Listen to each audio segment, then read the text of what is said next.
कल हमने क्या पढ़ा था? क्लास 8 सब्जेक्ट साइंस में हमने कल पढ़ा था how humans here sound through years. आज हम देखेंगे बेटा, टॉपिक हमारा है amplitude, time period and frequency of vibration. ये टर्म्स क्या मतलब देती है, इनका क्या मतलब है? वाइब्रेशन और ऑसिलेशन। आप वाइब्रेशन बताओ या ऑसिलेशन बताओ। When an object moves to and fro, जब कोई चीज आगे और पीछे मूव करता है, चलता है, रिपीटेडली, लगातार,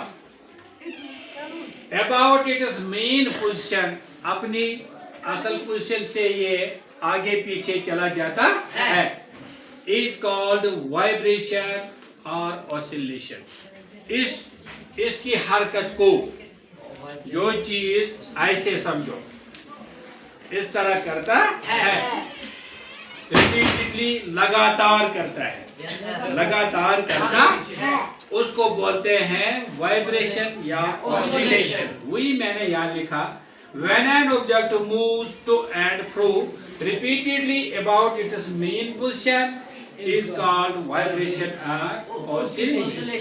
एग्जाम्पल इसका है एक स्विंगिंग पेंडुलम। पेंडुलम देखा है आपने? वाइब्रेटिंग स्ट्रिंग्स ऑफ गिटार, जो रबाब की वो तार होती है। एक ट्यूनिंग फोक, जब हम किसी सरी को नीचे दबाते वो आवाज देता है। वोकल कॉर्ड्स वाइल स्पीकिंग, और हमारा जो ये वोकल कॉर्ड है जब हम बोलते हैं। फिर है बेटा एम्पलीट्यूड, दूसरी टर्म एम्पलीट्यूड। एम्पलीट्यूड क्या होता है? The maximum displacement of vibrating object from its main position is called amplitude. दूसरी डेफिनेशन इसकी सिंपल है, amplitude is the maximum distance of an object moves on either side from its central position. यानी amplitude वो फैसला है, वो हरकत है, वो डिस्टेंस है जब एक ऑब्जेक्ट मूव करता है on either side from it central position. यानी मान लो यहाँ कोई चीज लटका है, ये चलेगा, अब यहाँ से लेके ये यहाँ या यहाँ तक, इधर सेंटर से कितनी ये पोजीशन लेगा, कितना ये सफर तय करेगा, उसको बोलते हैं एम्पलीट्यूड। बात आई समझ? इसको बोले सेंटर पॉइंट से ये आगे कितना गया, पीछे कितना नहीं, आगे कितना गया, इसको हम मान लीजिए डिस्टेंस। एग्जाम्पल, एक पेंडुलम मूव, जब एक पेंडुलम मूव करता है, मान के चलो बेटा 5 सेंटीमीटर टू द राइट, जब ये 5 सेंटीमीटर कहाँ गया, राइट, हाँ 5 सेंटीमीटर टू द लेफ्ट, ये 5 है यार, 5 सेंटीमीटर टू लेफ्ट, और 5 सेंटीमीटर कहाँ गया, लेफ्ट, कहाँ, लेफ्ट को। इसका मतलब है कि इसका मामला ये टोटल इसके कितना आया एम्पलीट्यूड, 5 सेंटीमीटर। यानी उधर भी गया ये 5, इधर भी गया 5, फिर सेंटर में आया, जब हमने नाप लिया इसका मतलब है 50/50, वहाँ 5 ही निकला, यानी 5 ही, यानी इसका 5 ही ये माना जाएगा। ये उधर भी गया 5 सेंटीमीटर, इधर भी गया 5 सेंटीमीटर, इसका 5 ही माना जाएगा एम्पलीट्यूड इसकी, यानी इसने डिस्टेंस निकाली 5 centimetre. Important points, number 1, amplitude tells us how far the object vibrates. Amplitude हमें बताता है कितना दूर मूव गया, वाइब्रेट किया किसने, एक चीज ने।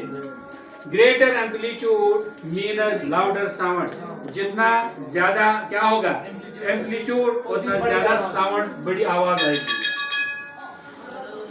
हाँ